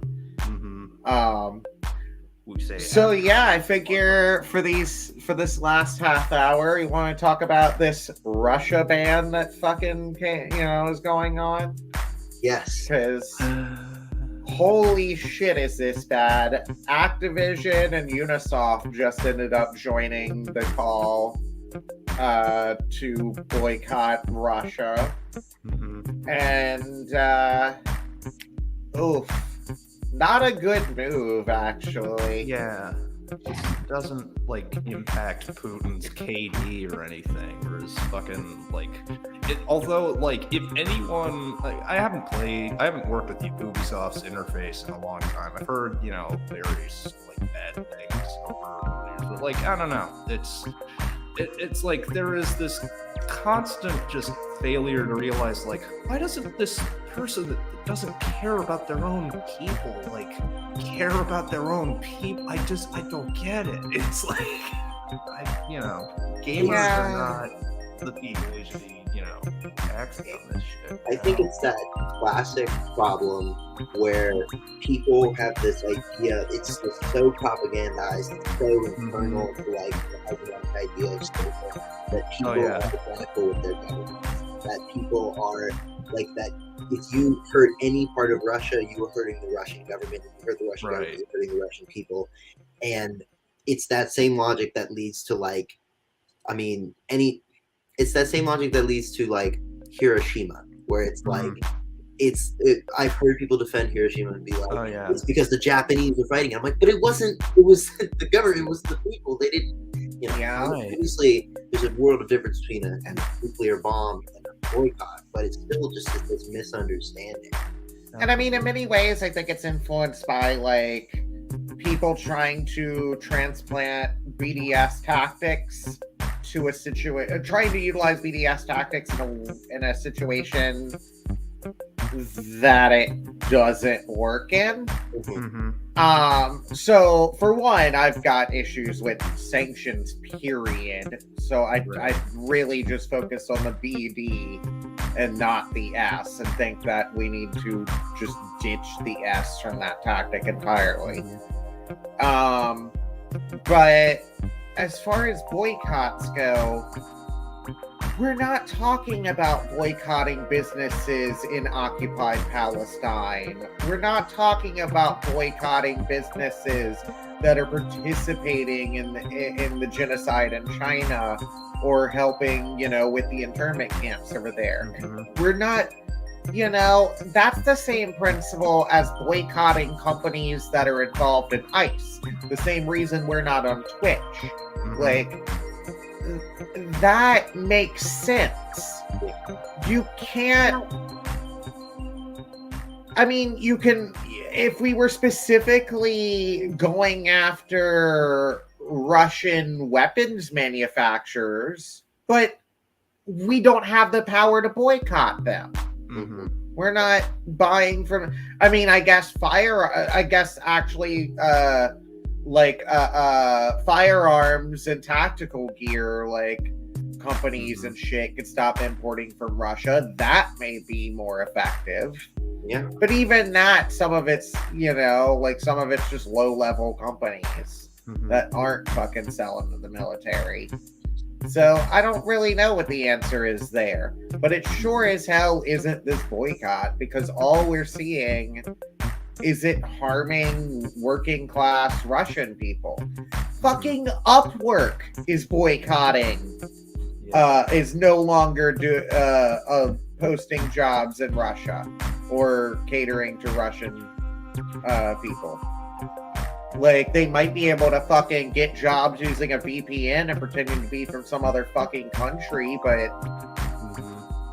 like, what kind of fucking hoops do you have to jump through now to freelance in Russia? Like, it's already so many hoops to jump through to freelance. Like, the hell? We're gonna harm freelancers because their government sucks? Yeah, no, absolutely. Like, it is so performative, but it's not like we can boycott things like Upwork, because people who fucking can boycott that are the people who rely on that and really can't boycott that. Right.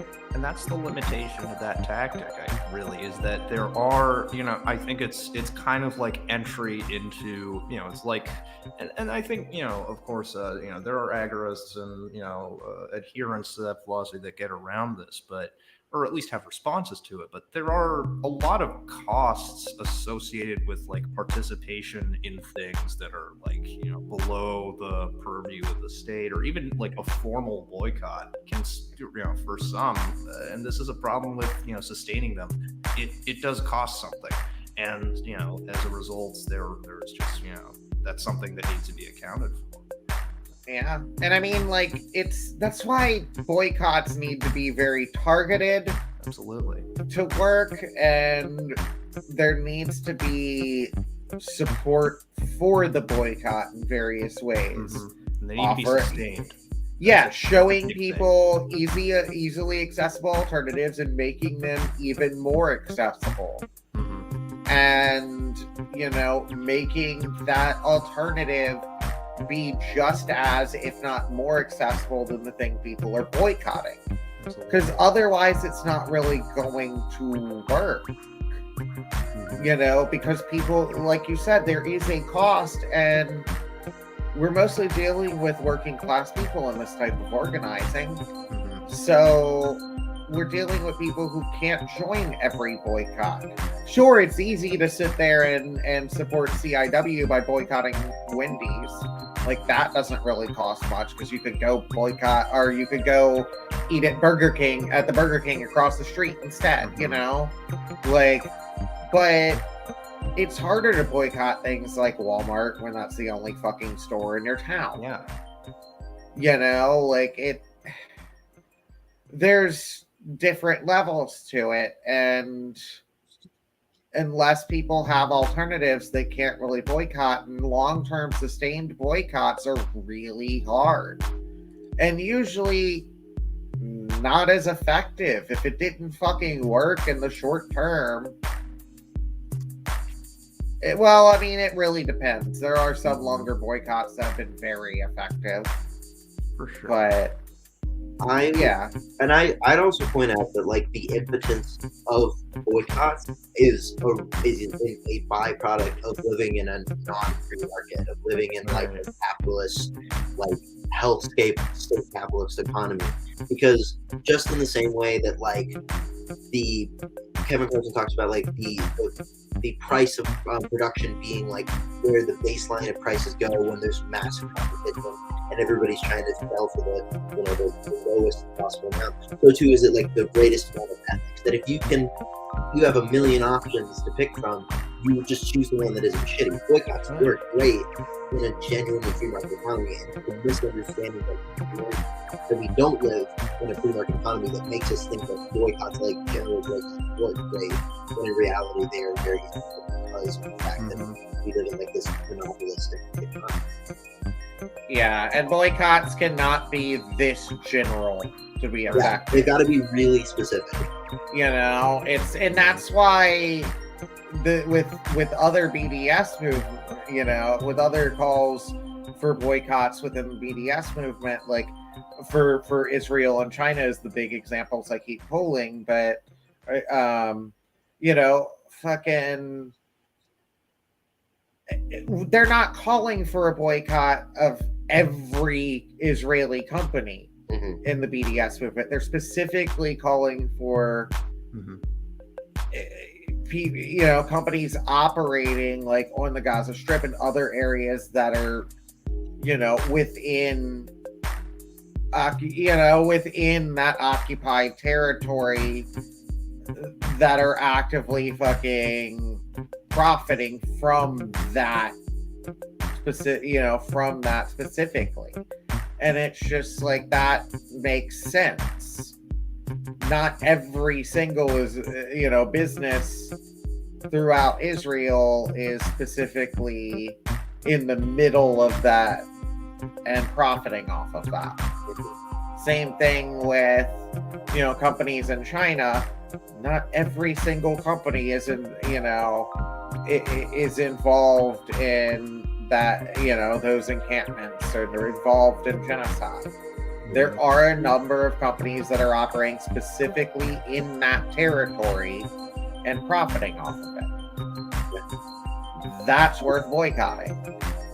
So your average Israeli, you know, street vendor is not responsible for, like, you know, apartheid. Yeah. So it's, you know, don't, you know, sure, boycott, you know, a lot of the hummus from the area, stuff like that that's coming over here, things that, you know, there are bigger companies that are absolutely profiting off of a lot of that shit. I just bring up hummus because that's the one that often comes up around over here, is people encouraging people to buy hummus locally instead of hummus from Israel. Or, like, you know, Because that's just an easy one that's just an easy one for people to kind of make the switch to. Right.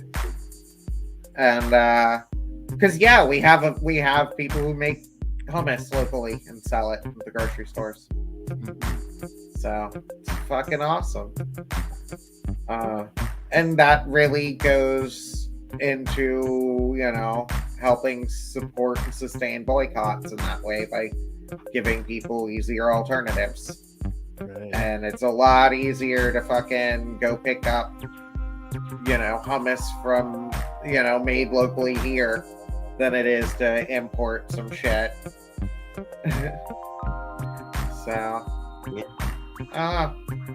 of course, with our own free market at times, it can be subsidized to such a point where the imported shit can still be cheaper. Yeah, no, it's I am working on an intentional community this summer, and there's a goat farm right next door to it, and it is cheaper to get goat meat than we do. That's how you know the economy is awesome. Yeah, no, I pretty much solely, whenever I eat meat, it's from, our friends and shit. Like, I've got some catfish sitting here thawing out for dinner tonight. Because for some reason, Catholic doctrine doesn't consider fish and seafood to be meat. Huh. We're not supposed to eat meat on Holy Friday, but we're allowed to eat fish and seafood. And fun fact, Cajun Catholics consider gator as seafood. Yeah, I ate gator once. I've had gator once, and pretty good, honestly. It is some of the best shit. That's one of my favorite meats, and one things that I know that I can order pretty much at any restaurant around here, and that was caught locally and not farmed. Yeah, I was in Cuba a couple years ago, and they serve alligator.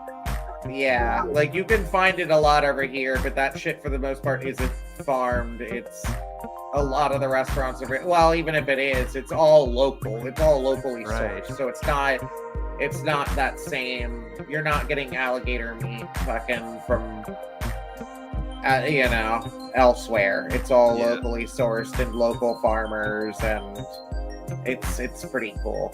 A lot of the restaurants over here also are pretty good at sourcing locally, and that's really the road to a solar punk future. Eating gator. Eating gator. That's the future. Yeah, no, figuring out God, solar punk's so fucking cool because and earlier somebody in the comments asked about solar punk just in general, but it was it's coming from the fandom community first and foremost, growing up, like with a dad who owned a comic shop and raised me on anime and bartered to get me fucking Super Nintendo games. Like, I don't know, like I love this type of shit, and I think that solar punk is a great kind of way to take a fandom and engage with it explicitly politically. Right. And it's literally just a science fiction genre. But it's also a movement. Yeah. Right.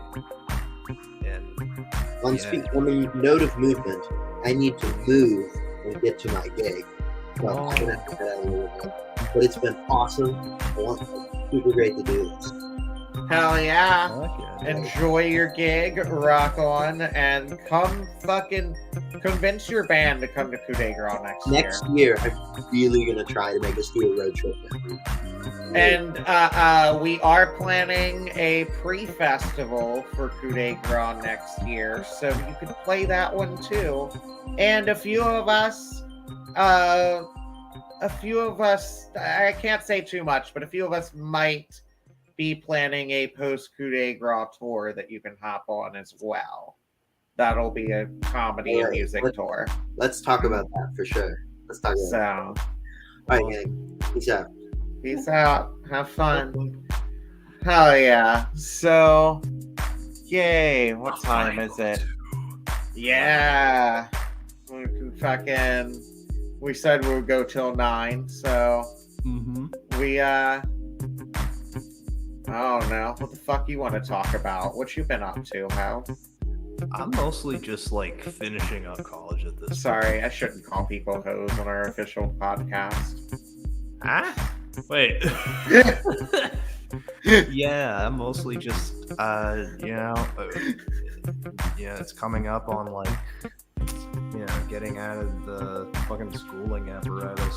Incidentally, it's some of the stuff that I'm taking now. They are taking the idea, not necessarily of school abolition, but of stuff like unschooling, homeschooling, all that good shit. Like, actually, seriously, like when I bring up, such radical ideas as like maybe kids should not be forced to go to a school if they don't want to, or if it doesn't work. Like, they should be able to fucking leave. And it's interesting to me how a lot of even nominally anarchist people online that I've spoken to are really they can't quite fuck with school abolition. And that's maybe it's just depending on, maybe it's a terminology thing. It could be just the way in which a lot of school abolitionists are very, and rightfully so, very sort of hardline against the what we call compulsory education, and they should be, because compulsory education fucking it sucks. But it's just that's I feel like what's on my mind. I feel like it's misunderstood in the same way that like work abolition is. Absolutely, which it's really weird though that like work abolition is most misunderstood in right libertarian circles. I mean, it is in left libertarian circles too, but most in right libertarian circles. Whereas school abolition seems to be mostly misunderstood in left libertarian circles, in my experience.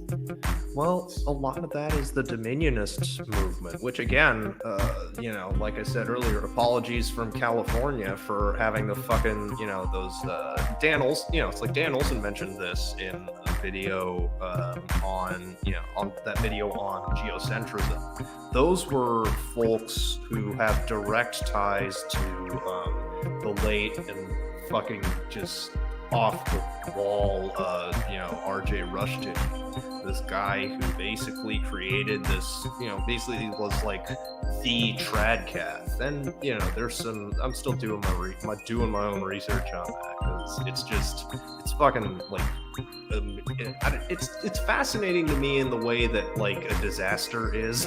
Like, it's just this vile horse shit of an ideology, but it's very influential. And the huge thing that these folks came up with was the idea of Christian homeschooling. Like Gary North, thank God, Gary North, who is dead, was basically this fucking paleo libertarian, like, theonomy. He came up with this idea of like theonomy, the idea that scarcity is this curse upon man. I don't know if he was the first. I highly doubt it, but he was, he helped write the Ron Paul homeschool plan, I think.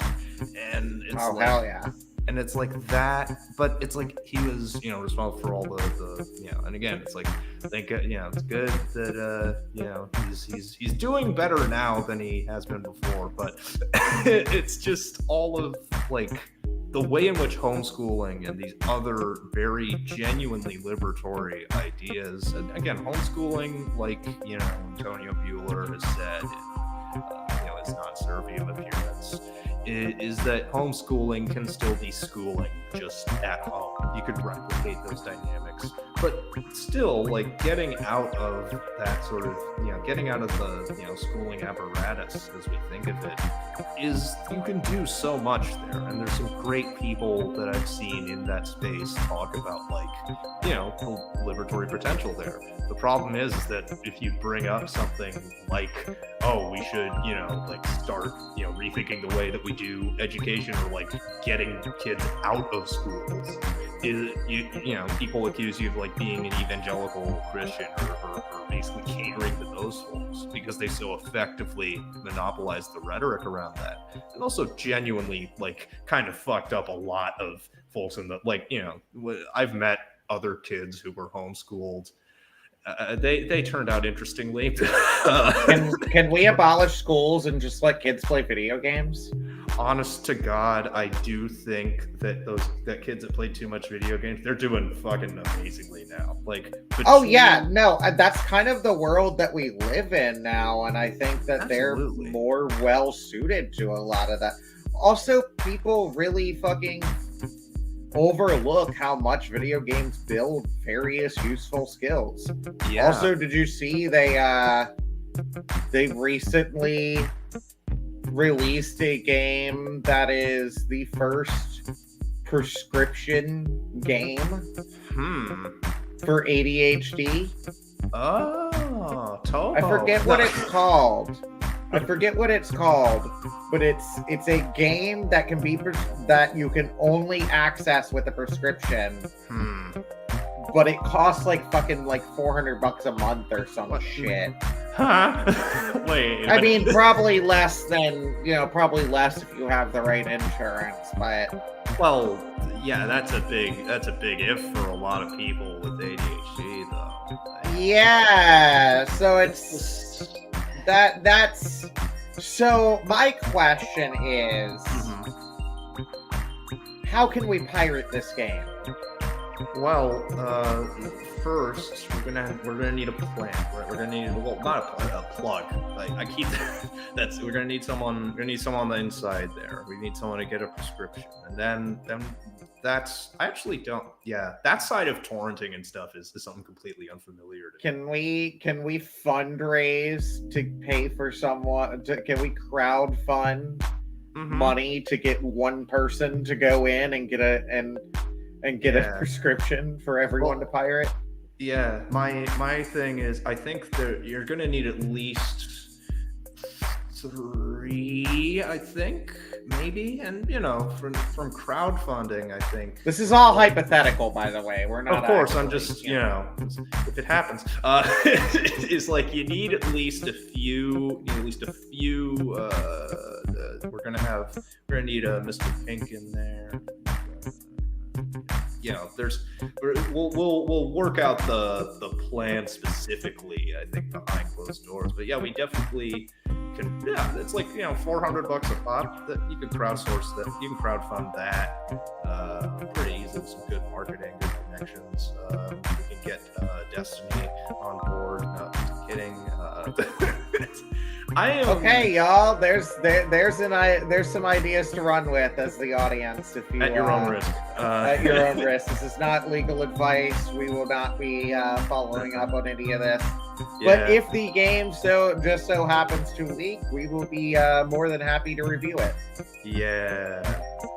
Honestly, like that's another. I think in addition to just conversations about education and the way that I still have to, there's again, not to tease anyone too hard, is one thing that I definitely want to do at some point is make the sort of pro-education anti-capitalist case against universal college, and that's going to make people very upset.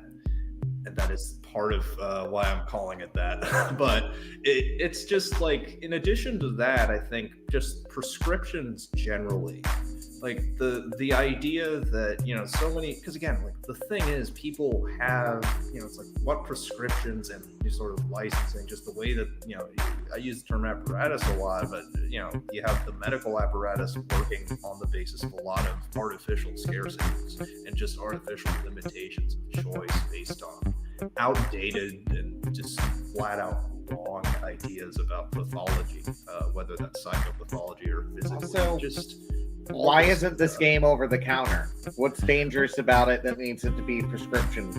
Well, I feel like that's just I feel like that's just because the GameStops are going away, unfortunately. We gotta get a Steam key. If anyone's got a free game, if anyone's got a free key going around, I'm not trying. But it's like just the fact that people, like, when I bring up the fact that, like, ADHD is very expensive to diagnose, it's like, self-diagnosis is a good thing that people should engage in critically. And it's like people bring up, it's like, well, then how are you going to get the prescription for the medication? How do I? It's like, that's a point where clearly some other hurdles need to be gotten over before we can, like, really have that discussion, and it's, again, I think it's something that it's not terribly complicated. It's just, legalize everything, basically give people access to medication if they want it. It's like, that's a leftist position, if people need it, fucking let them get it. Mental health meds especially are very rarely able to be abused. It's a matter of just making sure that people are not having other side effects and stuff, making sure they get their blood work done if need be, things like that. But that can be recommended by the fucking pharmacist you buy it from. Doesn't need to be something that's like, forced upon you, or the only way you can get it, or absolutely, I mean, it's risk informed fucking medical treatment. And even then, like, there's this concept of authoritative knowledge, basically, and I think this originally came up in the context of prenatal care. Is there's a difference between, like, what it is that doctors will recommend on the basis of sound science, even if it's very reasonable recommendations. There are points at which, like, bodies are different. People's minds get affected by substances differently, and that kind of experiential knowledge is something that you can't necessarily just, I think this is, a huge limitation of a lot of rhetoric that, and again, sort of again, it's like, there's commies in this chat right now, is you basically have this idea of need as a fixed thing that is just basic, like the irreducible minimum stuff. There is just a lot of stuff that is, especially when it comes to, neurology, messing with your mind, is, there's just so much of that is very, sort of hyper individuated.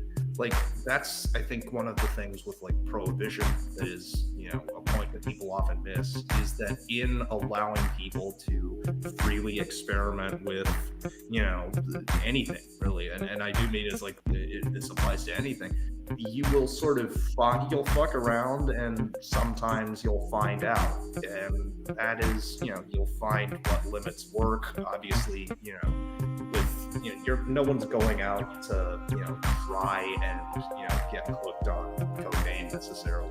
If you are, but it's like, the thing is just that there's, I mean, there was that episode of Review where he tried to, where he was reviewing addiction.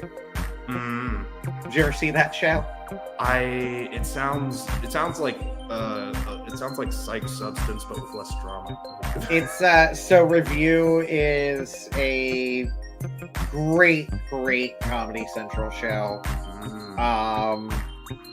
Produced by Absolutely, Tim and Eric Studio, and fucking what was it? Oh, God, I forget what he calls himself. Forrest McNeil. Yeah, Andy Daly plays a reviewer named Forrest McNeil, who hosts this show where he reviews life. All right. As he puts it in the beginning intro, life. It's It's literally all we have. But is it any good?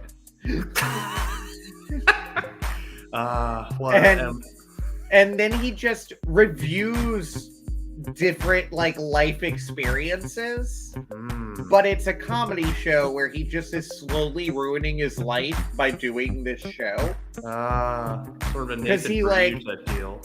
Yeah, oh, it's very much a Nathan for You type deal, and it's fucking hilarious because one of my favorite episodes was just Pancakes, Divorce Pancakes.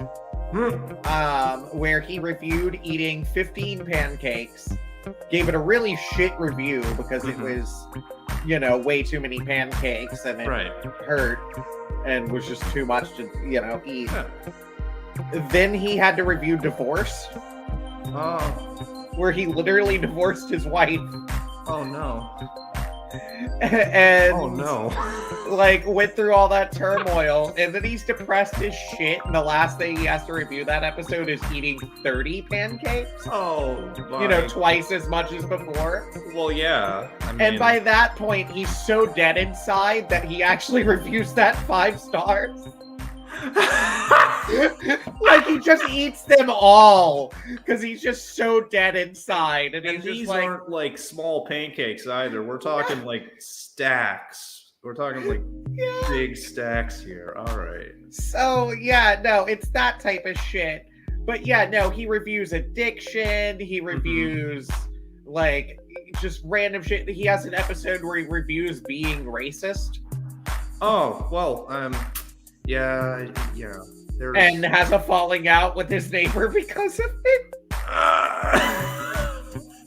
And he's not very good at being racist, by the way. He's like, it's very cringe and it's hilarious. Yeah. Like it's definitely a great show.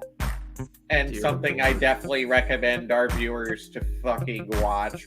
Review is amazing. Nathan for You is amazing. Everything Tim and Eric is amazing.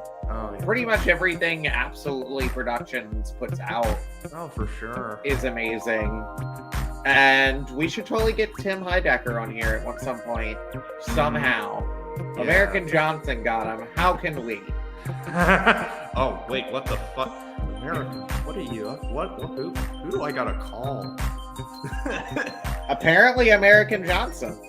If we haven't ruined our reputation with them.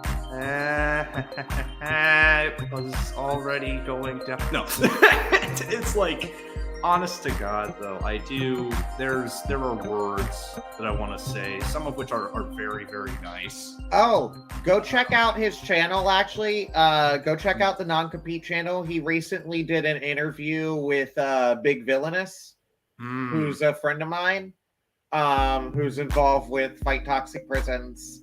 Oh, yeah, I remember you mentioned. Yeah, he's pretty cool. I met him through Fight Toxic Prisons.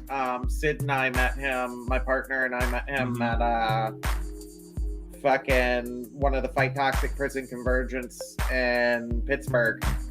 Yeah, I have seen this dude around before. Yeah, he's pretty cool. He's pretty Big cool. Illness is that's sick. Yeah, but for real though, like American, if you're out there, like I stand by a lot of the stuff that I said there, but ultimately, I don't want to make anyone mad. It's yeah. Let's just I don't know how to Commerce Clause bullshit. You probably have blunts over there. I don't know. We can figure something out. Yeah, love you, American. No hard feelings. I hope we got disagreements politically, of course. Yeah. We're still human beings and we're still comrades, man. That's the fucking reason I'm here, dude. Like, yeah, like we're still comrades in my opinion, even if you're not. even if you're not willing to fuck with us, like, I get it. Right. I get it. Like, I mean, ultimately, like, again, all of it is, written out of love. I think you're genuinely out there, doing your best, even if, people don't always, get what you're trying to do. And, I think that's the most you can ask for. Hey, at least you're not Destiny. We all have blind spots. We all have disagreements. Right, for sure. Sometimes, especially when working in consensus organizations, those disagreements can become points of tension that make it harder to reach group consensus, and that can sometimes be taken personally, and I hope it wasn't, because I mean, I'm all about anarchist unity, and you're doing good shit, we're doing good shit. Yeah, keep it up, man. Toxic prison, buddy. And on that note, fucking love y'all, audience. We will see y'all next month, same bat time, same bat channel, the 15th, 7 to 9. And we will have another great fucking guest, and we will try and have Andrew back on at some point to talk solarpunk. So, have a great one.